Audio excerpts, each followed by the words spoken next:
Hello everybody, welcome back to my YouTube channel. Um, I'm currently recording another video back to back about 10 minutes later. No, like 6 minutes later after I finish the other one. But in this trade recap, we'll be going over Thursday, May 2nd trade on Euro USD. So this is probably like 4 days later. 4 days later on a different pair. As I said, I only trade gold and Euro USD.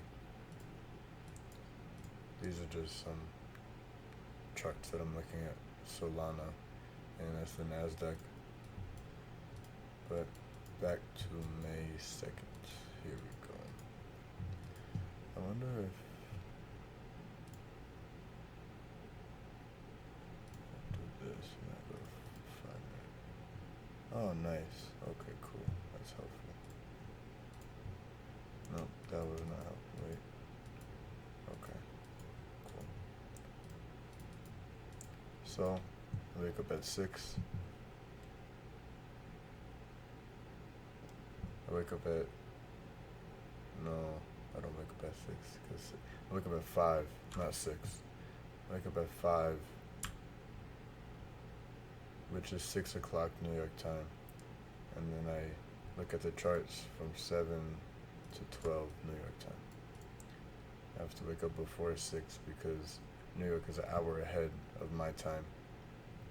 So right now it's 1:30 my time, but it's 2:30 New York time. I'm getting confused. But at 7 o'clock, I mark out the sell stops and the buy stops. Oops.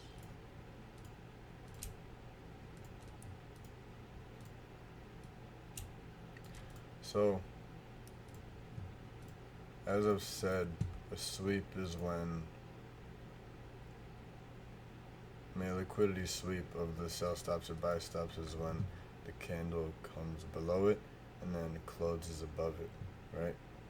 And I know this looks like it closed below it, but I want you to take a look at these values right here, these numbers, right? Just these. So at this bottom of the candle, right? If we're looking at this value, the low, because this is the low of a candle, it's 1.06868, right? Now we go to this candle. Now we're looking at this value. The C stands for close. Where did the candle close at? 1.06868. So this candle closed at the exact number that the low of this candle was. And for that reason, I did take this trade, right?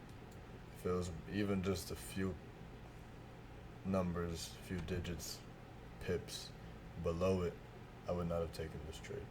But since it was the same value, I was like, okay, I'm gonna take this trade. So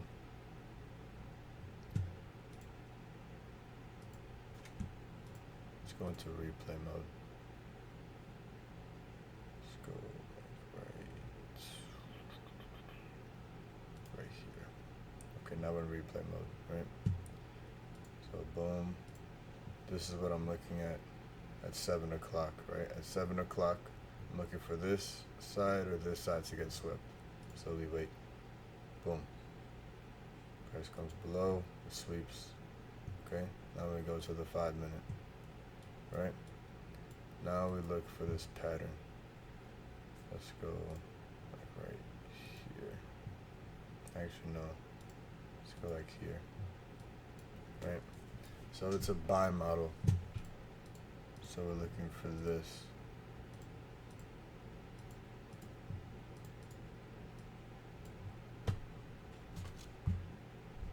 Looking for this pattern.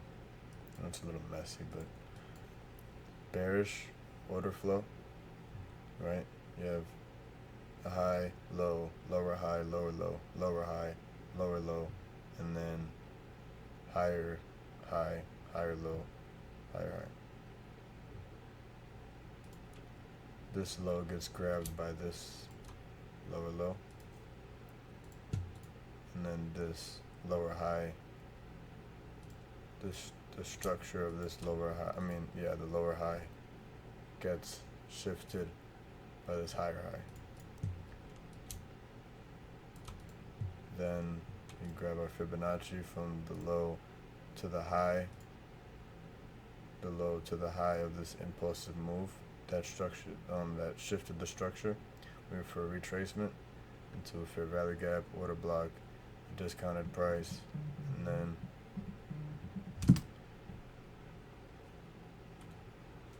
sorry, someone's calling me. And then price continues. So now we look for this pattern. Boom. Let's just wait.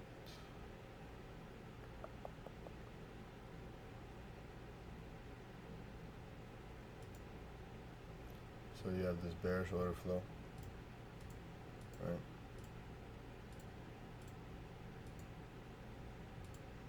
And what do you see? This low got swept right here. Now we're waiting for this high to get taken.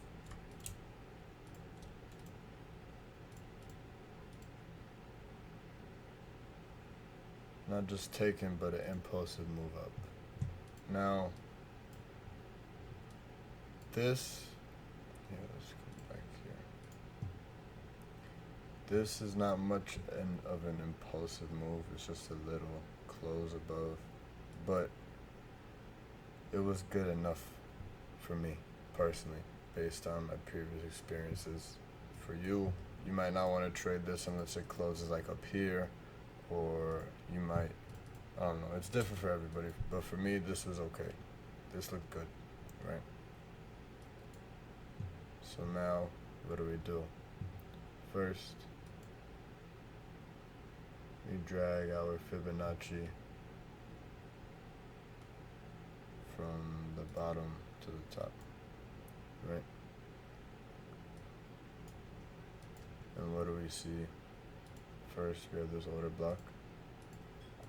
But you see this order block, it's above this 50, so we just drag it down to the 50 line.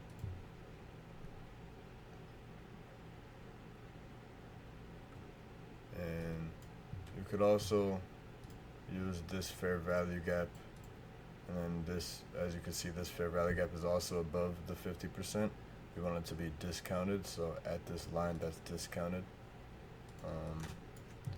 You also have this tiny fair value gap here, but for me, I just traded off of this order block that I dragged down. So now I'll put first, I'll do this stop loss at this low, and then take profit 1 to 2.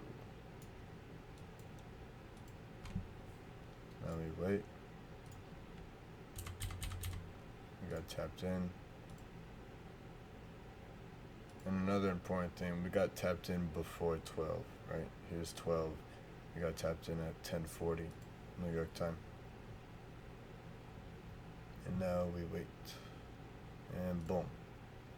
As you can see, take profit got hit 1 to 2. But if you targeted opposite side for 1 to 6.74, speed this up a little bit. You also eventually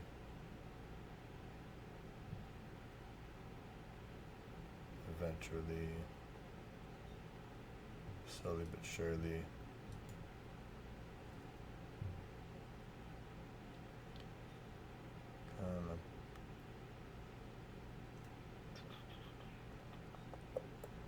does take a little bit sometimes.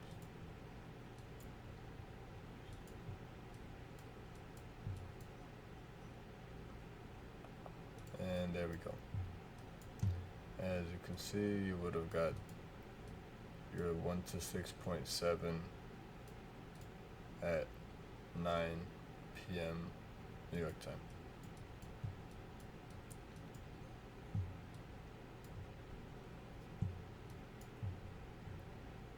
So the model is between 7 a.m. New York time and 12 p.m. New York time.